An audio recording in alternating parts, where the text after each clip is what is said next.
आजादी के 75 साल पर इससे खूबसूरत जगह क्या हो सकती है? ये लेह है, ये आप जानते हैं। और आप ये भी जानते हैं कि कौन से राजनेता के साथ आज हम राइड पर जा रहे हैं। वो आज हमें बताएंगे राष्ट्रवाद के बारे में उनकी क्या राय है। वो हमें बताएंगे कि हिंदुत्व के बारे में उनकी क्या राय है। सुपर एक्सक्लूसिव टेलीविजन पर पहली बार असदुद्दीन ओवैसी के साथ।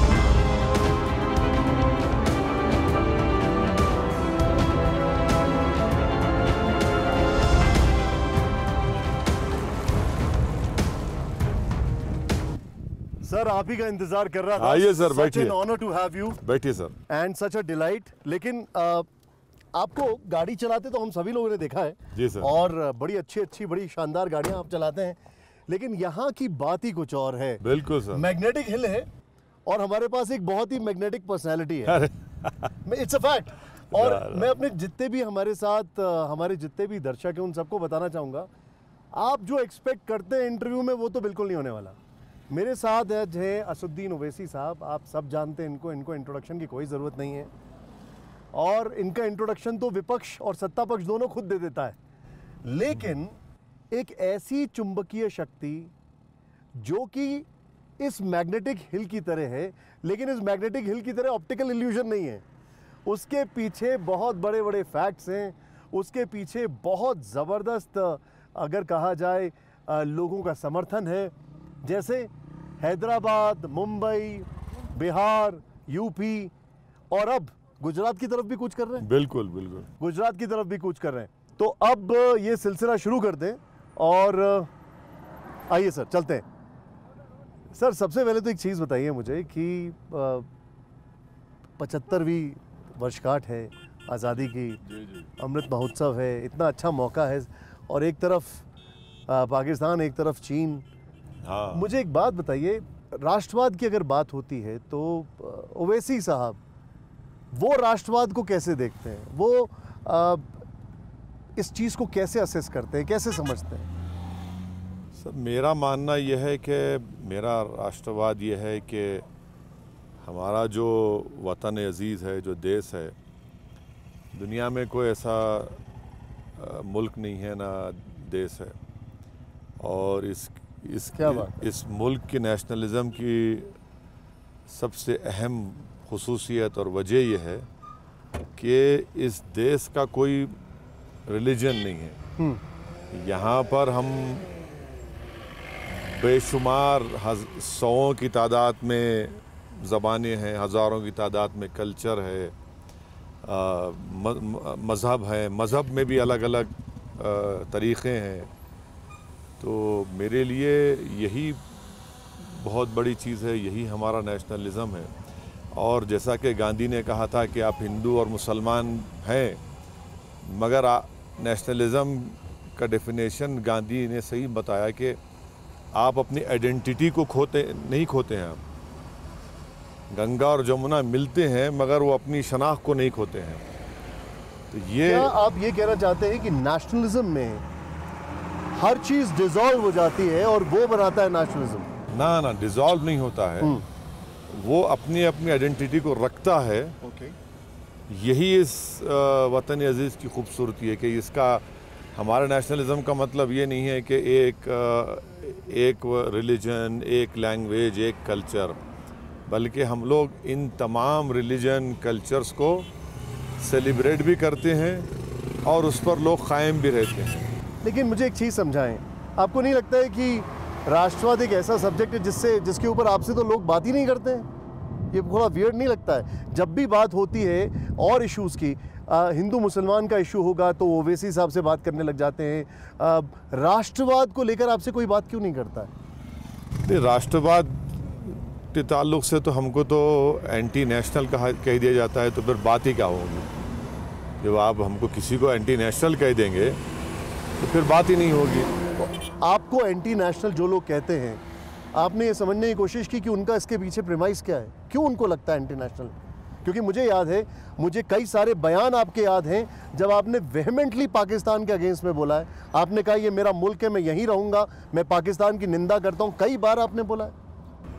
तो अब उन लोगों का ज़्यादातर एक तो उनकी हेट्रेड है, उनका हेट्रेड के साथ साथ वो समझते नहीं हैं और जो उनको बतला दिया जाता है उसी के मुताबिक वो इस तरह की बकवास करते रहते हैं। मगर चलिए, अच्छा है आज आपसे बात हो रही है इस बारे में। ओवैसी साहब, अगर मैं इस चीज़ को थोड़ा सा एलैबोरेट होकर समझना चाहूँ, क्या आपको लगता नहीं है कि एक बहुत ही मिसकंस्ट्रू इमेज जारी है नेशनलिज्म की, जहाँ पर अगर आप सपोज किसी भी चीज़ के खिलाफ में बोल रहे हैं जो कि सही नहीं हो रहा है। मैं आपको मिसाल के तौर पर देता हूँ, अगर आपने महंगाई के बारे में बोला, अगर आपने कुछ दिक्कतों के बारे में बोला, अगर आपने कुछ और चीज़ों के बारे में बोला, तो धीरे धीरे वो चीज़ें ड्रिफ्ट कर जाएंगी। वो आपको नेशनलिज्म, एंटी नेशनलिज्म, वो एक अलग चश्मे से देखने लग जाते हैं। क्या ऐसा लगता है आपको, ऐसा हो रहा है? बिल्कुल हो रहा है, हमारे मुल्क में, हमारे देश में बिल्कुल हो रहा है। अगर आप जो इस्टेब्लिशमेंट का सेट नैरेटिव है उससे अगर आप हटकर बात करेंगे तो उनको बड़ी तकलीफ़ हो जाती है कि आपने ये बात ही क्यों की। अब मिसाल के तौर पर हम यहाँ पर हैं जी, कितने खूबसूरत जगह, बिल्कुल लेह में है। अगर आप हिस्ट्री में जाएंगे तो औरंगज़ेब ने ही यहाँ पर फ़ौज भिजाकर, जो तिब्बत से लोग आ गए थे यहाँ के राजा को तंग करने के लिए, तो औरंगज़ेब ने फ़ौज भिजाई। अब आप ये बात अगर कर देंगे तो बोलेंगे देखिए ये तो मुग़लों की बात कर रहा है, औरंगज़ेब की बात कर रहा है। तो राष्ट्रवाद में सच्चाई तो बयान करना पड़ेगा। नहीं, लेकिन देखिए, अब आपने औरंगज़ेब का जिक्र किया।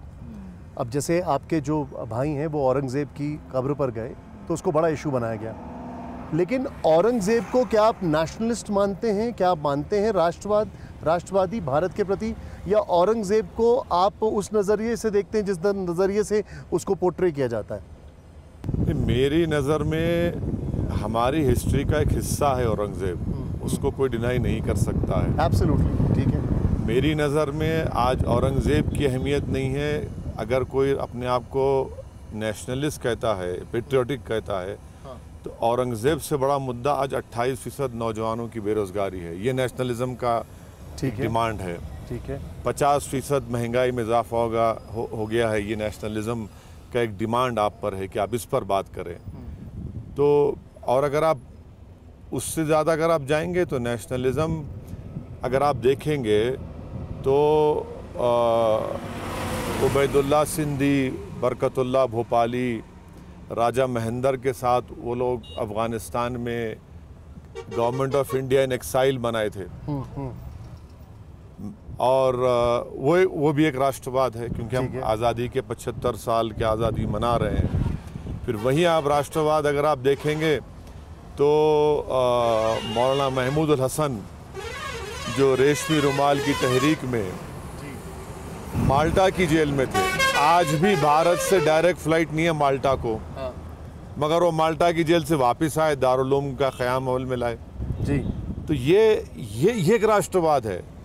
नहीं, लेकिन जैसे आपने जिक्र किया इस्टेब्लिशमेंट का, अगर सरकार इस्टेब्लिशमेंट, क्या आपको ऐसा लगता है कि वो नेशनलिज्म अपनी कन्वीनियंस पे पोर्ट्रे करती है, या देखिए एस्केपिज्म के तौर पर? एक नेशनलिज्म ये हो गया है कि अगर आप सरकार की कमज़ोरियों को क्वेश्चन करेंगे तो आपको एंटी नेशनल कह दिया जाता है। नहीं, लेकिन फिर इसमें खाली हिंदुओं को कहा जाता है या मुस्लिम्स को भी कहा जाता है? सबको कहा जाता है। जो कोई भी अगर आज की मौजूदा सरकार को, प्रधानमंत्री को अगर आप क्वेश्चन करेंगे तो फ़ौरन आपको कहा जाएगा एंटी नेशनल।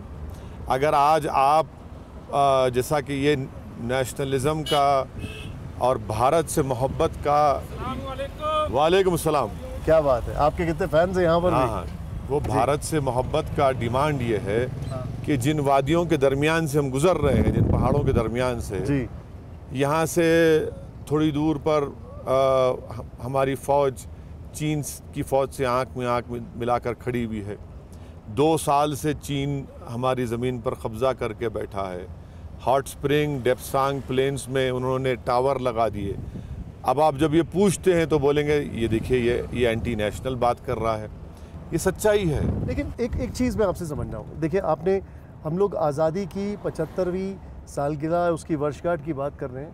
एक छोटा सा विषय, जैसे आपने बोला हिंदू और मुस्लिम्स दोनों को एंटी इस्टेब्लिशमेंट अगर बोलते हैं तो एंटी नेशनलिस्ट कह देते हैं। मैं आपसे एक चीज़ समझना चाहता हूँ, आज अगर हम बात करें मिसाल के तौर पर तिरंगा को लेकर चीज़ें चल रही हैं, तो ये कहा जा रहा है तिरंगा का डीपी लगाएं। उसमें कांग्रेस ने पंडित नेहरू का जिक्र किया लेकिन गांधी जी का जिक्र नहीं किया। क्या आपको लगता नहीं है अजीब सी बात है? अब देखिए, मैं तो कांग्रेस का स्पोक्स पर्सन नहीं हूँ। नहीं, लेकिन मैं अगर आपसे नेशनलिज्म की बात नहीं तो मैं ये कह सकता हूँ कि भाई अंबेडकर को क्यों भूल गए आप? बिल्कुल वाजिब बात है, बिल्कुल वाजिब बात है। और मैं ये कहूँगा कि आप उबैदुल्ला सिंधी को, बरकतुल्लाह भोपाली को, बी अम्मा को, महमूद हसन को क्यों भूल गए आप? अल्लामा फजल खैराबादी को क्यों भूल गए? मौलवी अलाउद्दीन को क्यों भूल गए आप? मौलाना अहमदुल्लाह को क्यों भूल गया? क्या हमारी नेशनलिज्म की हिस्ट्री भी सिलेक्टिव हो गई है? नहीं, अगर कांग्रेस पार्टी इसलिए पंडित नेहरू के साथ तिरंगा दिखा रही क्योंकि वो कांग्रेस के थे, तो बहुत बड़ा जुल्म कर रहे हैं नेहरू पर और हमारी पूरी आज़ादी की लड़ाई के ऊपर बहुत बड़ा जुल्म कर रहे हैं। इसलिए कि जो लड़ाई जब लड़ी जा रही थी तो उसमें सबका एक कॉमन चीज़ क्या था कि भाई अंग्रेज़ों को यहाँ से हटाएंगे, ग़ुलामी से इस देश को आज़ाद कराएंगे। नेताजी सुभाष चंद्र बोस को कौन बोलेगा? इनके बारे में कौन बात करेगा? तो ये चीज़ है, तो उस पर भी तो बात होनी चाहिए। आप इस थॉट प्रोसेस के लिए क्या कहेंगे कि आप तिरंगे के साथ अपना डीपी लगाएं? आप इसको क्या कहेंगे? मैं जब मुझसे मीडिया ने पूछा था पार्लियामेंट में, मैंने कहा देखिए, ये डीपी लगाना सिर्फ तिरंगे के लिए 15 अगस्त तक, उसके बाद आप भूल जाना। मेरा मानना यह है कि तिरंगे से मोहब्बत आपके दिल में, आपके किरदार में, आपके अमल में होनी चाहिए। तो तभी हम तिरंगे को सही मानों में, जो उर्दू का वर्ड है, हम खराज अक़ीदत पेश कर सकेंगे। वरना फिर खाली डीपी लगा दो, उससे क्या होगा भाई? इससे क्या होगा? आप मोहब्बत तो करिए मुल्क से, और तिरंगे की लाज आप उस वक्त रखेंगे जब आप मुल्क को मजबूत करेंगे। मुल्क एक ताकतवर मुल्क बनेगा, सुपर पावर बनेगा। यहाँ के जो डेमोग्राफिक डिविडेंड है, लेकिन उसमें लगाने में दिक्कत क्या है? मेरी नज़र में ये सिर्फ एक चंद दिन के लिए है। इसमें कोई आप लगा रहे हैं, लगाइए, मुझे एतराज़ नहीं, पर मेरा मानना ये है कि डीपी से लगाकर कोई मोहब्बत का इजहार सही तरीके से नहीं हो सकता। आप जस्टिस नहीं कर रहे हैं, ना तिरंगे से कर रहे हैं, ना हम उन अजीम आज़ादी की लड़ाई में लड़ने वाले। आपको नहीं लगता कम से कम उसके प्रति एक इज्जत दिखा रहे हैं, प्यार दिखा रहे हैं? वो तो एक होता ही है ना जेस्चर। वो हर मुसलमान, हिंदू, सिख, ईसाई, दलित, जो कोई भारत का नागरिक है, उसके दिल में तिरंगे से मोहब्बत थी और हमेशा रहेगी, हमेशा रहेगी। मगर तिरंगे से आपको मोहब्बत है और गरीब से मोहब्बत नहीं है। तिरंगे से आपको मोहब्बत है मगर दौलतमंद को आप ताकतवर कर रहे हैं। तिरंगे से आपको मोहब्बत है मगर आप कमज़ोर को ताकतवर नहीं कर रहे, ताकतवर को ताकतवर बना रहे हैं। लेकिन आपने जैसे ये कहा कि गरीब से मोहब्बत नहीं है, जो रसूखदार है उनको और आप रसूखदार बता रहे हैं। बिल्कुल। इसके पीछे आपका क्या तर्क है? मतलब इसके पीछे बिल्कुल देखिए, इसलिए कि एक किसान को स्टेट बैंक ऑफ इंडिया से 32 पैसे का NOC हासिल करने के लिए तड़पना पड़ा, और वहीं पर 2,45,000 करोड़ के जो डिफ़ॉल्टर थे उनके लोन को आपने राइट ऑफ कर दिया। तो ये एक मिसाल बता रहा हूँ आपको। मैं समझ गया आपकी बात, आप क्या कहना चाह रहे हैं। एक तिरंगे का जिक्र हुआ है, मुझे याद है आपने कुछ दिन पहले एक ट्वीट किया और वो RSS को लेकर आपने उसमें बहुत अच्छा पुराना डेटा निकाल कर आपने अच्छा, यानी कि डेटा आपने बहुत पुराना निकाला था कि RSS ने उसको भगवा रंग की बात की थी। आप उससे क्या मैसेज क्या देना चाह रहे थे असदुद्दीन ओवैसी साहब उस ट्वीट से? मैसेज ये देना चाह रहा था क्योंकि देश के प्रधानमंत्री ने DP का जिक्र किया। फिर देश के प्रधानमंत्री ने अपनी जो किताबें लिखी उसमें कहा कि RSS मेरा एक इंस्टीट्यूशन रहा है। RSS मेरी एक परवरिशगाह थी वो। तो हम प्रधानमंत्री से पूछना चाह रहे थे और RSS से भी कि ऑर्गेनाइज़र मैगज़ीन जुलाई 1947 में ये कहा था कि इस देश का नेशनल फ्लैग भगवा होना चाहिए, डिमांड किया था उन्होंने। फिर उसके बाद उन्होंने अगस्त 1947 ऑर्गेनाइज़र मैगज़ीन ने लिखा जो आरएसएस का माउथपीस है, जिसमें उन्होंने लिखा है कि 3 रंग जो है वह अशुभ हैं, ईवल हैं, इसका साइकोलॉजिकल इम्पैक्ट पड़ेगा। तो क्या प्रधानमंत्री आज भी उस बात को मानते हैं या उसको आरएसएस रिजेक्ट करती है? ये हमारा उनसे सवाल था। नहीं, लेकिन मुझे लगता है कि अगर उन्होंने उसका जिक्र नहीं किया, आगे मेंशन नहीं किया, तो I think they have moved on. नहीं, मूव्ड ऑन नहीं है। देखिए, ये मूव्ड ऑन की बात नहीं है। जब एक हिस्टोरिकल फैक्ट है, देखिए 1930 1930s में तिरंगा की एक तहरीक शुरू की गई थी। इस तरह का तिरंगा नहीं था। क्या मौसम है वो सीजन? हाँ बिल्कुल। देखिए, खुदा की नदी जो ओरिजिन है वो यहाँ पर हमारे ठीक बगल में इंडस नदी है, यहाँ पर वो पहाड़ है, और मेरे साथ एक बहुत खास मेहमान जो कि पहाड़ की तरह इंडियन पॉलिटिक्स में टिके हुए हैं। अरे नहीं, कहाँ पहाड़। अच्छा, मुझे एक बात बताइए। मैं जर्रा हूँ सर, मैं जर्रा हूँ। मैं ये जानना चाहता हूँ, क्या ये जर्रा इस देश का प्रधानमंत्री बनना चाहता है कभी? नहीं, मैं आप इससे पहले भी जब आप पार्लियामेंट के सामने बिठाकर हमसे इंटरव्यू किए थे, वो भी बड़ा बेहतरीन था इंटरव्यू। उस वक्त भी आपने सवाल किया था, आज भी किया। ये सब देखिए, ये मेरी ना सोच है। तो आपका एम्बिशन क्या है? जिस तरीके से आपकी पार्टी एक्सपैंड कर रही है, जिस तरीके से आप आगे मूव ऑन कर रहे हैं, हर प्रदेश में आपके फुटप्रिंट्स दिखाई दे रहे हैं। यकीनन ये हमारी कोशिश है, ये हमारी मेहनत है, ये हमारी ख्वाब है। और हमारा ख्वाब ये है कि भारत ताकतवर मुल्क बनेगा, और बनना भी चाहिए। और उसके लिए, बनने के लिए बहुत ज़रूरी है कि भारत में जो अल्पसंख्यक समाज है उनको उनका हिस्सा मिले, से पॉलिटिक्स में, राजनीति में मिले, हर तालीम में मिले, हर जगह मिले। क्योंकि तभी जाकर, देखिए, भारत जो है ना, एक सिर्फ अल्पसंख्यक समाज? सुनिए, भारत जो है एक गुलदस्ता है। ये तो बात सही है आपकी। ये गुलदस्ता है भारत, और उस गुलदस्ते में जितने फूल हैं, कोई एक फूल को नहीं कोई एक फूल भी ना मुरझाए, उसकी कोई पत्ती ना मुरझाए जाए। और किसी एक ज़बान हो या मज़हब हो, वो इससे कमज़ोर ना पड़ जाए। क्योंकि अगर कमज़ोर पड़ेगा तो एक अधूरापन नज़र आएगा भारत में।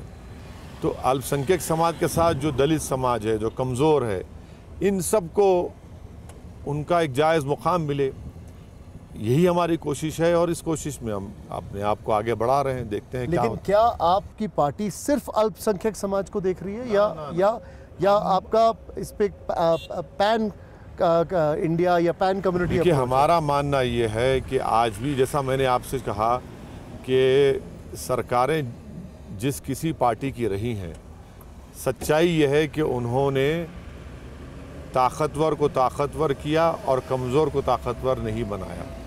उनकी आंखों में कमज़ोर ताकतवर होना चाहिए था, जो नहीं रहा है।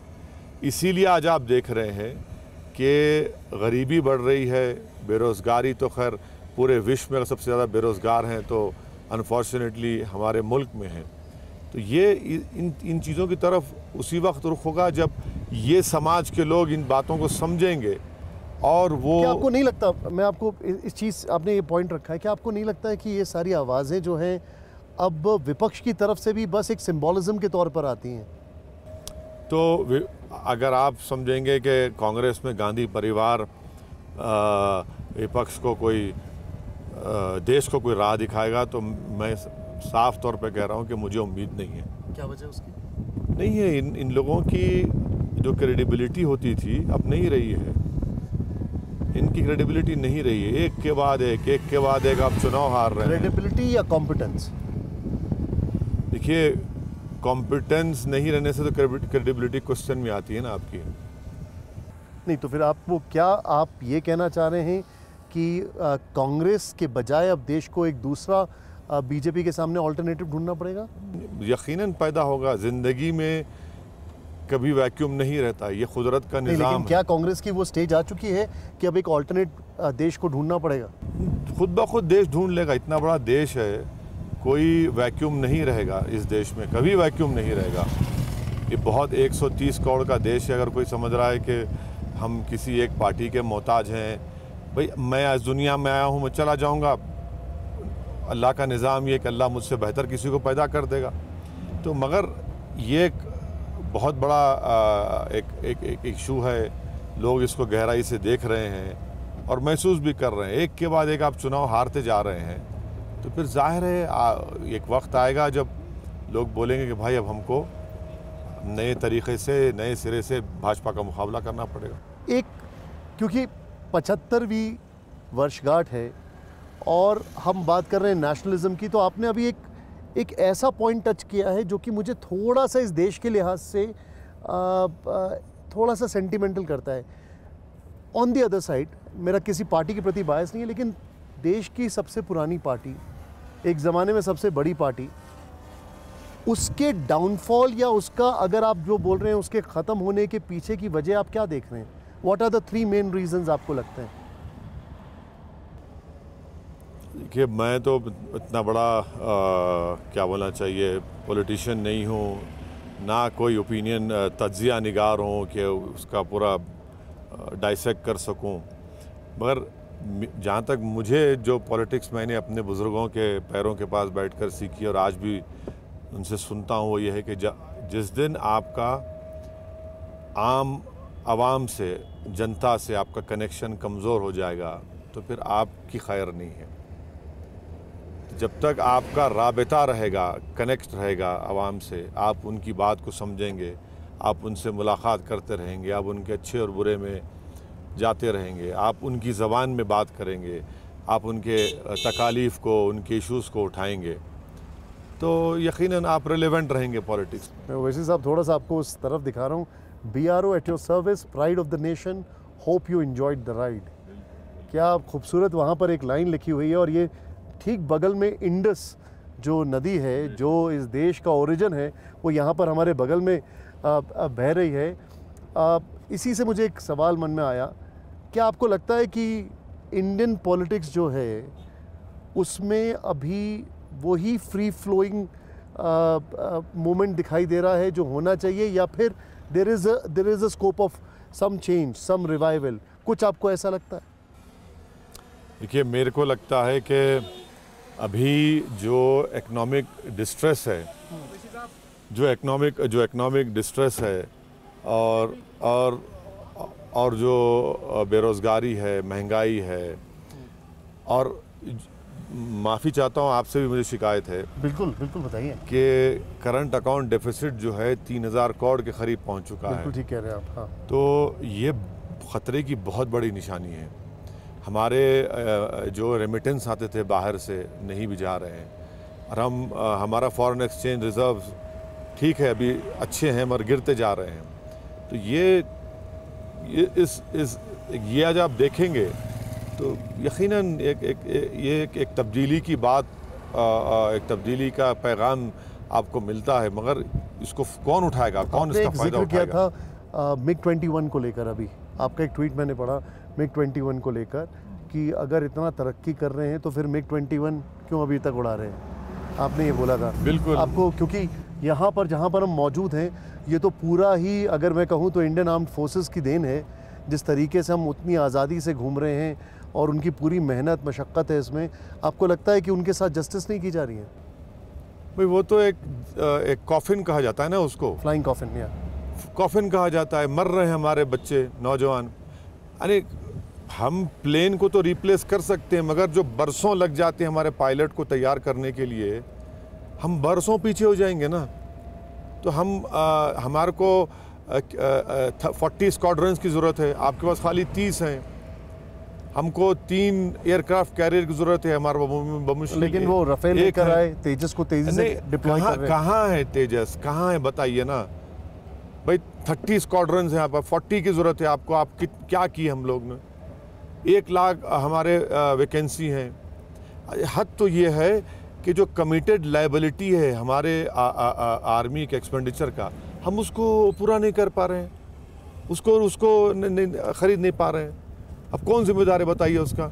लेकिन उनसे अगर बात करें सरकार से, तो उनका कहना है कि ये बैकलॉग इतना हैवी है कि हम कब तक इसको सुधारेंगे? वो छोड़ दीजिए, कमिटेड लायबिलिटी कैपिटल एक्विजिशन का जो हम ऑर्डर दे चुके हैं, अच्छा, जो हमें खर्चा करना है, वो हम नहीं कर पा रहे हैं। अच्छा, 2015 में जो कंडूरी साहब डिफेंस स्टैंडिंग कमेटी के चेयरमैन थे, उन्होंने कहा कि हमारे पास सिर्फ 10 दिन का असला है जंग लड़ने का, जिसमें से इतना % ऑब्सोल्यूट है। पर ये तो देखना पड़ेगा ना। अगर अच्छा, पैसा हमारे पास नहीं है, इसलिए तो हमने अग्निवीर लाया है। हमारे पास पैसा ही नहीं है, इसीलिए हमने अग्निवीर लाया है। अगर पैसा होता, अब आप मेरे को बताइए कि जब हमारे पास पैसा नहीं है तो एक तरफ चीन है, एक तरफ पाकिस्तान है, ये लोग देख क्या समझ रहे होंगे भारत के बारे में कि इनके पास पैसा नहीं है अपनी फ़ौज के लिए, अपनी नेवी और एयरफोर्स के लिए, इसलिए अग्निवीर लाए हैं। हमारे एडवर्सरीज तो हंस रहे होंगे, मुस्कुरा रहे होंगे। लेकिन उन्होंने तो कई कंट्रीज़ का एग्जाम्पल दिया अग्निवीर को लेकर। चाइना में ऐसा होता है, कई कंट्रीज़ का एग्जाम्पल दिया, अमेरिका में ऐसा होता है। सुनिए, वहाँ पर कंस्क्रिप्शन होता है, वहाँ पर लोग आते नहीं है। हमारे पास लोग आने तैयार हैं, हमारे नौजवान। ये एक एम्प्लॉयमेंट जनरेशन स्कीम नहीं है। एक गांव का लड़का अगर फौज में जाता है तो पूरा गांव उसका सेलिब्रेट करता है। बिल्कुल ठीक बात है। ये तो एक इसमें ऑनर है उसमें, इस प्रोफेशन में, और उसको हमको देखना है। अब आप मिसाल देंगे स्विट्ज़रलैंड की, भाई स्विट्ज़रलैंड का जीडीपी कितना है बताइए, हमारा जीडीपी कितना है बताइए। तो हमको तो ज़रूरत है ना, हमको तो फ़ौज की ज़रूरत है। अब आप बताइए कि हमारे 60,000 की फ़ौज चीन से इन्हीं पहाड़ियों पर खड़ी हुई है। हाँ। और हमको मजबूरी की हालत में पाकिस्तान से सीज़ फायर एग्रीमेंट साइन करना पड़ा। और ये जो एरियल एक्सरसाइज चीन कर रहा है ना, आप देखना, हमारी बात यकीन कर लीजिए, रिकॉर्ड कर लीजिए, अगर एक्सीडेंट होगा तो कहीं ना कहीं खुदा ना खास्ता कहीं जंग ना हो जाए चीन से, जब क्या करेंगे हम? आपको ऐसे हालात दिख रहे हैं? अरे एरियल एक्सरसाइज कर रहा है हमारे ज़मीन के अंदर, हमारे चीन में ट्रेन कर रहा है। नहीं, चीन बैठा हुआ हमारे ज़मीन के अंदर, हॉट स्प्रिंग, डेप्सांग में, डेमचौक में। और फिर लेकिन आप जो पार्लियामेंट में ये सब बातें उठाई तो आपने होंगी, तो आपको जवाब आपको लगा नहीं कि सर पार्लियामेंट में सरकार उठाने नहीं देती ना इन चीज़ों को, लद्दाख के बारे में, हॉट स्प्रिंग, डेप्चांग के बारे में उठाने नहीं देती। आप सवाल डालते हैं तो जवाब बराबर नहीं दिया जाता है। प्रधानमंत्री चीन के बारे में बोलना नहीं चाहते, लफ्ज़ चीन उनकी ज़बान से निकलता नहीं है। सबसे बड़ा खतरा आज हमारे देश को अगर किसी चीन से, मैं कह रहा हूँ आपको, आप देखते जाइए। नहीं, लेकिन आप जो बता रहे हैं, अगर आपका ये असेसमेंट है कि युद्ध के हालात हो सकते हैं और युद्ध हो सकता है। अरे हमारे LAC के करीब आकर एयरक्राफ्ट उड़ा रहा है चीन। हमने एग्रीमेंट साइन किया उनसे कि आप इतने डिस्टेंस पे नहीं आएंगे। जो दोनों हम फॉलो कर रहे हैं वो फॉलो नहीं कर रहा है। वो क्या आपको बता रहा है? बड़े बड़े एक्सपर्ट्स कह रहे हैं कि अक्टूबर में चीन कुछ करेगा, क्या करेगा नहीं करेगा। मगर यही तो हम बता रहे हैं ना कि हमारी इकोनॉमी इतनी ख़राब हो गई है। आपने इकोनॉमी का जिक्र किया, मैं यहाँ पर आपसे एक चीज़ जानना चाहूँगा। आपको नहीं लगता है कि हम we are far better off? Sri Lanka collapse कर रहा है, और आज हम जब आपसे बात कर रहे हैं इन वादियों में, इन पहाड़ियों में, बांग्लादेश में मैसिव प्रोटेस्ट हुए हैं, पाकिस्तान कोलैप्स कर रहा है, और हम अभी भी सस्टेन कर रहे हैं, अच्छे से सस्टेन कर रहे हैं। As a matter of fact China का भी हाल बहुत ख़राब है। अब आपका इंटरनेशनल कह देंगे भक्त कि आपने कैसे भारत को बांग्लादेश पाकिस्तान से मिसाल दी। हम तो 5 ट्रिलियन की बात कर रहे थे ना, आज हमको मजबूरन अपने पड़ोसियों की मिसाल देना पड़ रहा है। समझ गया मैं। तो हमारी इकोनॉमी किस राह पे जा रही है बताइए। आप अपना वो नहीं, हमारी इकोनॉमी कहाँ जा रही है कि आज हमको बांग्लादेश और पाकिस्तान से हमको कंपेयर किया जा रहा है। ये हमारी नेशनलिज्म है। तो यही तो हम बता रहे हैं आपसे कि हमारे हालात ठीक नहीं है। देखिए अभी हम जहाँ जा रहे हैं अपने दर्शकों को बता दें, ओवैसी साहब हम ओवैसी साहब के साथ जा रहे हैं उस इंडस रिवर पर, जो कि क्या कहा जाए, जिसके लिए कुछ देयर इज़, ये थोड़ा सा एक डिप आएगा यहाँ पर। और ये ओरिजिन, अगर भारत के ओरिजिन की बात की जाए, जिससे भारत माना जाता है, ना भारत का ओरिजिन सिर्फ यही नहीं है। हाँ ठीक कह रहे हैं। भारत का ओरिजिन 65,000 साल पहले ईरान से किसान आए थे, फिर सेंट्रल एशिया से, ईस्ट एशिया से आए, फिर आर्यंस आए। तो ये चारों मिलकर, ये कॉन्फ्लुएंस बनकर ये भारत बना है। तो सिर्फ इंडसी को कह देना ठीक नहीं होगा। अभी रिसेंट स्टडी आई है। आई स्टैंड करेक्टेड, क्योंकि मैं ओवैसी साहब से 2 चीज़ों पर बिल्कुल भी कभी भी काउंटर एग्रीमेंट नहीं कर। नहीं, आप डिसएग्री कर सकते हैं। नहीं, ये नेशनलिज्म की खूबसूरती है कि हम डिसएग्री करना चाहिए, मगर एक है मैं आपके फैक्ट्स को हमेशा से बड़ा वो देता हूँ। अच्छा, क्योंकि इससे मुझे याद आया 2 पॉइंट्स ऐसे हैं, एक हिस्ट्री है कि कॉन्स्टिट्यूशन, जिसपे आपकी माशाल्लाह पकड़ बहुत बहुत अच्छी है। क्या कॉन्स्टिट्यूशन में राष्ट्रवाद को लेकर कुछ कहा गया है ओवैसी जी? मुझे अंदाज़ा नहीं है, मैं आपसे जानना चाहता हूँ, या उसका किसी भी तरह से कोई रेफरेंस, जिक्र कुछ भी है क्या, जिसको लेकर हम लोग इतना देश में सब चल रहा है? कॉन्स्टिट्यूशन में राष्ट्रवाद पे कुछ भी कहा गया है? भाई उसमें इंडिया, इंडियंस कहा गया है सबको, कोई रिलीजन का नाम नहीं लिया गया है। यही तो इस चीज़ की खूबसूरती है हमारे कॉन्स्टिट्यूशन की। We the people of India, कि we the people of India, not we the Muslim, we the Hindu, we the that this, नहीं है ना। यही खूबसूरती भारत के संविधान की, जो हमारे बुजुर्गों ने इसको सोचकर बनाया था। वेस्टमिनिस्टर मॉडल ज़रूर हमने अपनाया, मगर हमने रिटर्न कॉन्स्टिट्यूशन लिया और कहा कि we the people of India. लेकिन इसको डिस्टॉर्ट कर दिया पॉलिटिशियंस ने। अब सबने किया ना, लम्हों ने ख़ता की, सदियों ने सज़ा पाई। आइए बाहर उतर के, आप वैसे बहुत अच्छा ड्राइव करते हैं वैसे साहब, और अगर मैं आपकी जगह इस ड्राइविंग सीट पर होता कभी भी ये नया नहीं कर पाता।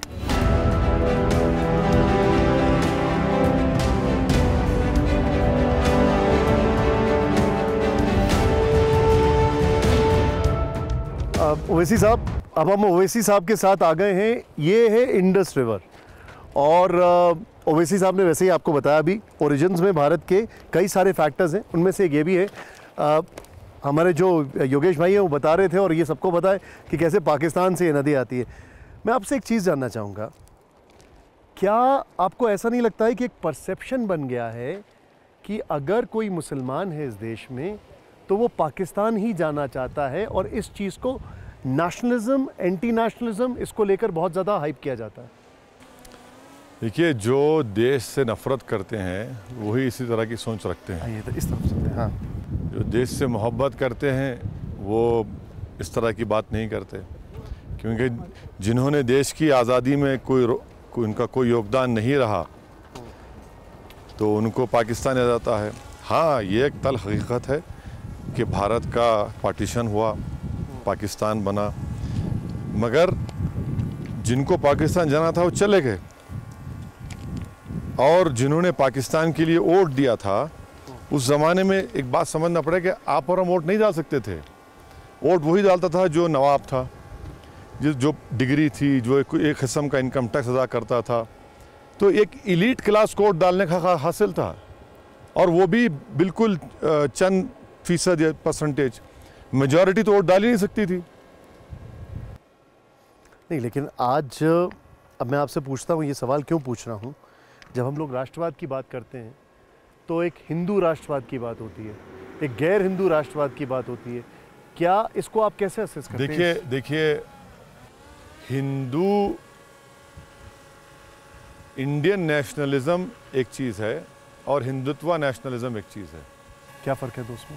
फ़र्क ये है कि इंडियन नेशनलिज्म जो है वो हम तमाम कल्चर्स को, रिलीजन्स को, ज़बानों को, त्योहारों को सेलिब्रेट करता है। वो ये नहीं कहता कि एक देश, एक रिलीजन, एक कल्चर रहेगा। ये हिंदुत्व नेशनलिज्म है। जो इंडियन ये हिंदुत्व नेशनलिज्म कहता है कि एक देश, एक कल्चर, एक रिलीजन। जो इंडियन नेशनलिज्म बोलता है कि भाई बस ये सब इस देश के एक गार्डन है, इसमें हर तरह के फूल फलेंगे, फूलेंगे, आगे बढ़ेंगे। ये फ़र्क है इंडियन नेशनलिज्म में और हिंदुत्व नेशनलिज्म में। और ये इंक्लूसिव है इंडियन नेशनलिज्म, वो एक्सक्लूजनरी है। ये बुनियादी फ़र्क है इन दोनों में। नहीं, लेकिन क्या आपको ऐसा नहीं लगता है कि इस देश में एक राष्ट्रवाद बीजेपी का है और एक राष्ट्रवाद कांग्रेस का है? देखिए, मैं उस राष्ट्रवाद की बात कर रहा हूँ जिसको महात्मा गांधी, बाबा साहेब अम्बेडकर, पंडित नेहरू, सरदार पटेल, मौलाना अबुल कलाम आज़ाद, और उनसे पहले मौलाना महमूदुल हसन, फिर उनसे पहले सन 57 की जंग आज़ादी में जिन्होंने अपनी जानों को कुर्बान किया, सब ने मिलकर तो अंग्रेज़ों के ख़िलाफ़ लड़ा था ना। कोई अपने आप को ये महसूस नहीं कर रहा था कि हम लोग अलग हैं, बल्कि सब कह रहे थे कि हाँ, मैं हिंदू हूँ, मैं मुसलमान हूँ, मगर इस देश का हूँ, मुझे अंग्रेज़ों से लड़ना है, ये वतन मेरा है। ना किसी मुसलमान ने अपनी रिलीजियस आइडेंटिटी को खोया, ना किसी हिंदू ने अपनी रिलीजियस आइडेंटिटी को खोया। यही तो गांधी का पैगाम था। अभी ये क्राइसिस है देश में? बिल्कुल है, बिल्कुल है। तो आज जो रूलिंग पार्टी है वो तो साफ हिंदुत्व नेशनलिज्म की बात करती है। नहीं, लेकिन एक बात बताइए, जितनी सीटें उन्हें मिली हैं वो खाली हिंदुओं के वोट पे तो नहीं मिली होंगी, मुस्लिम्स भी होंगे उसमें। तो देखिए, उसका डेटा है, CSDS का डेटा है। बताइए आप। भारत के प्रधानमंत्री मोदी को 2014 में 31% हिंदू वोट मिला और 19 आते आते 37% हो गया। तो एक ही कम्युनिटी है जिसका वोट नहीं बढ़ा नरेंद्र मोदी को। 6% वोट मिला मुसलमानों का, 14 में, 19 में उतना ही मिला। दूसरे जितने सोशियो रिलीजियस ग्रुप्स हैं उन सब का परसेंटेज वोट बढ़ता गया। तो क्या पैन इंडिया आपको कोई ऐसी पार्टी दिखती है जो पैन इंडिया उनको रिप्रेजेंट करेगी अभी के हालात में, या अलग अलग पॉकेट? जैसे समाजवादी पार्टी को यूपी में देखा जाता है, आपका एक अपना नीश देखा जाता है। समाजवादी पार्टी कहाँ रही? समाजवादी पार्टी को परसेप्शन तो है ना? समाजवादी पार्टी की हिस्ट्री में बल्कि उत्तर प्रदेश की पॉलिटिक्स में अगर मुसलमानों ने 90% अगर वोट दिया किसी पार्टी को, तो समाजवादी को दिया इस विधानसभा के चुनाव में, तब भी भाजपा को नहीं हरा पाए। तो ये क्या बताता है? इनकी कॉम्पिटेंस और इनकी क्रेडिबिलिटी को बताता है कि भाई जहाँ से आप चलिए चुनाव हार गए विधानसभा का, जहाँ से आप MP हैं, सांसद थे, जिस सीट पर आपने 19 में 1.5 लाख वोट से जीता, आज वहाँ 6000 वोट से हार गया। वैसे साहब, अब मैं आपसे एक ऐसा सवाल पूछूंगा जिसका जवाब हम हर कोई जानना चाहते हैं। आपने समाजवादी पार्टी पे क्वेश्चन किया, आपकी जो पार्टी है बिहार में, उसके अपने MLAs टूट रहे हैं, उसको आप कैसे देखते हैं? तो अब उनको भाग गए, वो धोखा दिए। धोखा क्यों? क्योंकि देखिए, ये हमारी लड़ाई जो बिहार की, जो सीमांचल की इंसाफ की लड़ाई थी, और हमने साफ कहा था कि सत्ता से हमको मतलब नहीं है, सीमांचल के इंसाफ से हमको मतलब रहेगा। और वो सीमांचल में सिर्फ एक समुदाय के लोग तो नहीं थे। आज आप ये पानी देख रहे हैं ना, आप हर साल चले जाइए, सीमांचल में ज़मीन कटती जाती है, 100 एकड़ ज़मीन कटती है, खेत कट जाते, ज़मीन कट जाती, कोई पूछता नहीं है। वो लड़ाई सीमांचल की थी पूरे बिहार पर, बल्कि भारत का सबसे बैकवर्ड रीजन सीमांचल है। अगर वो उन लोगों को धोखा दिए हैं तो वो जनता जवाब देगी।